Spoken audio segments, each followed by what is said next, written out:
Budget లో ఆదాయ వ్యయాలను స్థూలంగా తెలుసుకోవాలంటే ఏ వనరుల నుంచి ఆదాయం వస్తుందో ఏ రంగాల మీద ఖర్చవుతుందో తెలియాలి. అందుకే రూపాయి రాక రూపాయి పోక పేరుతో ప్రధాన ఆదాయ వనరులు చెల్లింపులు శాతాల రూపంలో తెలుసుకుందాం.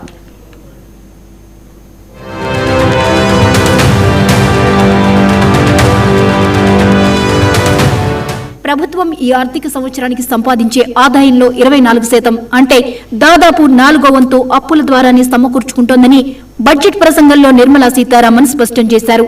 ఆదాయపు పన్ను వసూళ్ల ద్వారా 21% వస్తుండగా కార్పొరేట్ పన్ను ద్వారా మరో 18% ఆదాయం వస్తోంది. జీఎస్టీ ఇతర పన్నుల రూపంలో 15% ఆదాయం, మరో 10% పన్నేతర ఆదాయం లభిస్తోంది.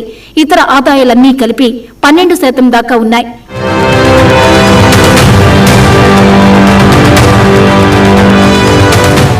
ఇక చెల్లింపుల విషయానికి వస్తే రూపాయిలో ఎన్ని పైసలు ఏ రంగానికి ఖర్చు చేస్తున్నామో గమనిస్తే ప్రధాన చెల్లింపులు తెలుస్తాయి. వచ్చిన పన్నుల వాటాలో రాష్ట్రాలకు 22% చెల్లించాల్సి ఉండగా అప్పుల మీద వడ్డీలకే ప్రభుత్వం 20% చెల్లించాల్సి ఉంది.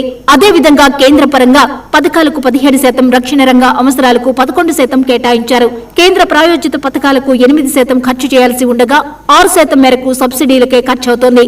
ఇతర ఖర్చులన్నీ కలిపి దాదాపు 16% ఉన్నాయి.